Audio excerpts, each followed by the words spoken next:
It almost like the real Christopher Reeve was a blend between Clark and Superman. And it's not that because he played Superman, he became, he played the role in real life and stuff. No. He was a super smart guy. He was very imposing figure, and he used all of his energy to do good. What's lovely about a story like this is that you have the facade of a life that everyone thinks they know something about, but it's only when you kind of like are given a truly intimate access to it, very personal, vulnerable, on behalf of the family and the close friends, that you get to go deep inside that story. And that was something that was, that was the process of making the film for us, and we really wanted to reflect that in the finished result. Hello, gentlemen. How are you doing? We're good. How are you guys? We are doing so well. Before we get to any questions, we just have to first thank you for this incredible film. We were truly so moved by it yesterday. I think it just really, I think the weight of it in a good, in the best possible way, is something that we were left with all day thinking about. And it's not often that movies really get to do that. So we just wanted to say thank you for that experience. It was truly lovely. That's lovely to hear. Thank you so much. Really good to hear. Yeah, we watched it really early in the morning, so thank you for all the tears. Thank you for ruining our days. No, never. Just getting right into the film itself, we just love to know for both of you, why Christopher Reeve? Why was this a story that both of you were, so determined to tell? And tell beautifully, but what was it about Christopher Reeve's story that you really wanted to tell? I think there was the contrast between trying to find out more about who is the man behind the Superman, and actually being able to, as directors, to be able in nonfiction to play with the iconography of Superman. We said very early on in the project, wow, we are making the original Superman, the original story, or the ultimate Superman. And that's quite exciting, and you don't always get to play with that type of footage. And then as soon as you read a little bit when people approach us about it, you read a little bit about Chris's legacy and what he did after the accident, and you're just like, oh my God. And the knowledge of the accident, how does someone come back from not being able to breathe on your own when, 5 minutes before you were considered as one of the most successful, strong, powerful figure in Western iconography. It was a challenge as well as something really, really interesting to draw on. And then when we met the family, it just was a no-brainer, because we knew that the three Reeve family kids were going to be a massive anchor, and what they were going to tell us and what they were ready to tell us, as well as give us in terms of archive, we knew there was something. So I hope we crafted a great movie, and you guys were kind enough to be, very positive about it. But all the ingredients were there. We just had all the ingredients. We just needed to find the right way to get the recipe going. Definitely, and like you said, we've praised this film a lot. And no, you did nail it. And I think having the family involved is such a blessing, because you have to consider all perspectives. And it's nice to have a film that you could have a man who is, the ultimate figure within superheroes and icons, but also show that different side of him too, right? Will says something so great that, to the world, he's Superman, and, and everybody thinks their dad is a Superman. They had Superman as a dad, but at the end of the day, his fame and his celebrity was not important to the kids. He was their dad. I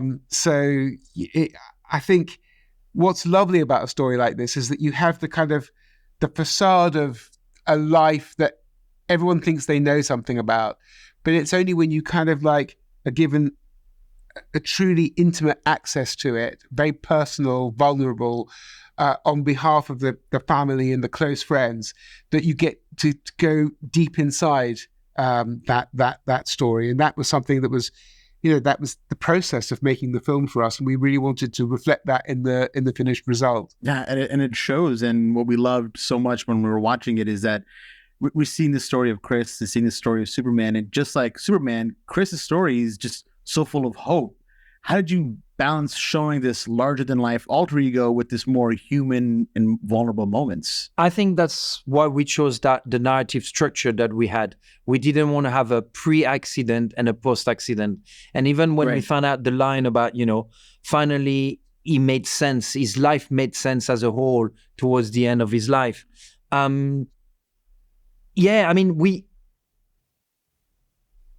Chris, a lot of the elements that Chris fed and used as, a disabled activist after the accident, all those seeds were planted before. He was a very engaged human being with society in general. He was very, very, he was ready to defend the weak one. He was taking on, flying politicians across America, showing them issues of deforestation, standing up against destruction of some theater parts of in New York, actually against Donald Trump, who was wanting to do some mad development. And Chris said it's like the American dream's gone berserk, which is interesting. He flew over to Chile when some actors' lives were at risk under the Pinochet regime, which was very well known for killing people. That ended up in the tiny bit in the film. But my point is, there was too many parallels, and it almost like the real Christopher Reeve was a blend between Clark and Superman. And it's not that because he played Superman, he became, he played the role in real life and stuff. No. He was a super smart guy. He was a very imposing figure, and he used all of his energy to do good. He had a lot of flaws. He was very ballsy. He was very intense. He was very driven. That drove him to, not making it work with his first relationship. But then when he got engaged into something, he just gave his full and just really wanted to make it work. It's just, there's so many facets. There's so many moments. There's so many ups and downs that, Us was really about placing the story in the right point, and using that double narrative allowed us to dove in and out from the Superman years and the fame years and the early times in his life, and actually the post-accident part. Yeah, it's fascinating seeing the structure of this film, and I think just seeing all the footage, and that's always something that's so fascinating for us when we're watching, especially like we know Chris was in a lot of films, but the behind the scenes, and now obviously we have an abundance of films and pictures of us. So I just love to know, what was that process like for both of you, trying to compile all of that, going through everything? You must have just hundreds of hours of footage and thousands of pictures that it took to build this. So like, where did you begin when trying to compile all of the I guess the archive of the Reeve family? It was, first of all, it was a bit overwhelming, but we're not going to complain, because it's very rare in your life as a filmmaker and working in a retrospective documentary archive that you have such an embarrassment of riches. I think for us, what was key is that we had decided on, you mentioned the structure just now, we decided on an approach and what we wanted out of the film and how we were going to interweave past and the pre-accident and post-accident parts of Christopher's life. And we knew what we were looking for a little bit. And that really, really helps. It means that you're not ever truly overwhelmed. You're sort of like, you have a sense of what you might need. And then occasionally something would happen, something would come up, and you would think, oh, actually, we've got to let the story go in that direction so that it can include that as well. So it's a kind of a process of give and take, really. But I can't tell you how exciting it was. We had a wonderful, very small team working on this film. And as everyone went through the archive, including ourselves, obviously, but someone would say, oh my God, look at this. And we'd all gather around that person's computer to sort of see an extraordinary moment, like Christopher blowing out the candles on the New Year's Eve cake. Things like, just before the last New Year's Eve that he would be on his feet. Moments like that, moments like finding the home video of his wedding and then looking through all of Matthew's, because Matthew is a filmmaker, so he documented his father's rehabilitation, and we had this incredible cache of the rushes of the films that Matthew made to work with as well. it really enabled us to fulfill all of our dreams for the film and how we wanted to tell the story. I mean, the sad thing is the amount of material we left on we had to leave on the cutting room floor. One last thing as well to add to that, we're extremely lucky of Chris's willingness to be on camera post-accident. He let the camera in quite a lot within the life. What you said about Matthew filming, but even he wanted to be a beacon for the disability community. He wanted people with a disability never to feel ashamed that they had a disability. The problem is all alone. The problem with disability is not people with disability, it's society in general. That's not your problem. That's their problem to deal with. You just there, you just be you. Be you. And yes, he comes out in the Oscar, but even before he gave, a little bit of interviews and all the rest of it. And that, I think we're very lucky because his accident could just have broken the man and just completely live as a recluse. And then the fact that he doesn't do that and he start from there, end up recreating his life, reconnecting with his children, directing 2 movies, getting back to acting, writing 2 books. Changing federal law in the USA. I mean, building a foundation that's 9 years. And before that, he created one of the biggest filmography legacy. So, he's one of the greats. Absolutely. And I think back to that moment for the Oscars. I remember watching that as a kid and just being blown away that was happening. And it really showed all the different qualities that, Chris really embodied. But for yourselves, I would have to ask, what would you say made Chris Superman on screen and off screen? What qualities do you feel that he had? Can I just on the Oscar thing, just something I've just thought about now. What's really exciting is the way you watch the Oscar footage 20, 30 years ago because of your perception of disability is completely different from you right now as a man watching our film right now. The narrative towards our disability community and the way we are finally starting to accept that, body differences, people with amputation, thanks to the Paralympic movement, thanks to many, many things, the presence of, on TV and actually Christopher Reeve pushing it.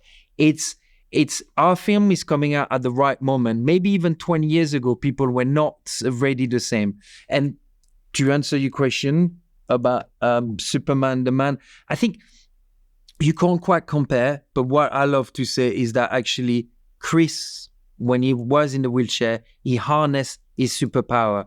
And his superpower was to have been Superman and that everybody knew him as Superman and the fame. So even if people would look at him with pity, because within 5 minutes of an intelligent conversation and this drive he had, he would turn people around and he would just connect with you. He will make you feel at ease. He just changed the heart and mind of people constantly.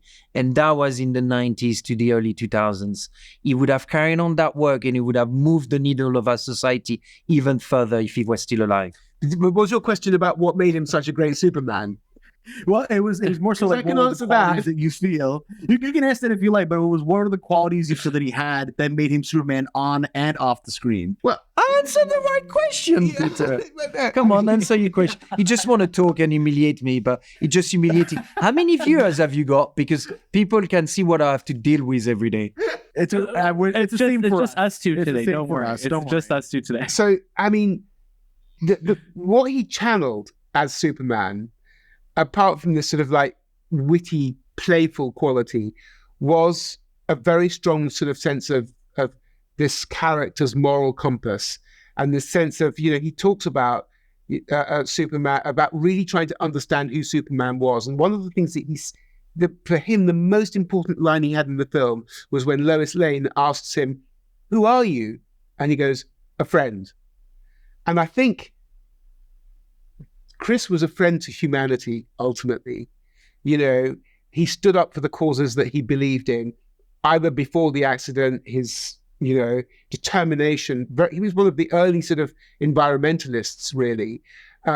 His determination to protect culture against any form of censorship, to protect the New York theater against rapacious developers who are trying to do big property developments. like one certain Donald J. Trump, he had a run-in with. And there's a really strong sort of moral fiber and standing up for what he believed in, what he felt was important for humanity. That goes from Superman, and it goes through his life before the accident, and then it blossoms into something quite extraordinary after the accident with the work that he did as an advocate for the disabled and someone who was determined to galvanize scientific and medical research. I mean, that's... And as well, the money they've raised through the medical research that they use for the to try to cure paralysis ended up helping people with Alzheimer, Parkinson. Actually, there was a film last year about Michael J. Fox. Some of the medicine that Michael J. Fox is taking, some of the funding came from the foundation. So it's big. It's much bigger than just one little thing, and the foundation carries on and has taken off. And when you look at the foundation, the kids, the family, the children are still part of the board, and they're still carrying on with that. And we're talking 20 years, and that foundation might carry on. We learned the other day as well that if anyone has got, you have your kid play baseball, gets hit, broke his back, fall from the bike, any sort of accident, there's not a single helpline in the United States of America but the Chris and Dana Reeve Foundation. If you call for any help, what do I do? How am I which hospital is the best for rehabilitation? Obviously you're going to have How do I access funding? How do I access funding? Yeah. And you call the foundation 20 years on, it's nothing else. And sadly, we have wars in the world. A lot of a veteran might come back with a disability. And it's, again, the Chris and Dennis Reeve Foundation that might be there picking up people and helping picking up the pieces. As well as kind of like providing funding for accessibility, for, they've been involved with the Paralympics. It's an amazing organization. It's one of the sort of, for us, the main mission was to tell a really remarkable story. But one of the little missions we have is to make sure that there's a spotlight on the work of the foundation and the three children who are now the face of the foundation. The three kids. So yeah, you have both shined the biggest spotlight on it, and I'm really hoping, and we're really hoping, after the world sees this movie, that continues on. We're so grateful for both of your time today, and we hope we get to talk again. Thank you both so much. Thank you.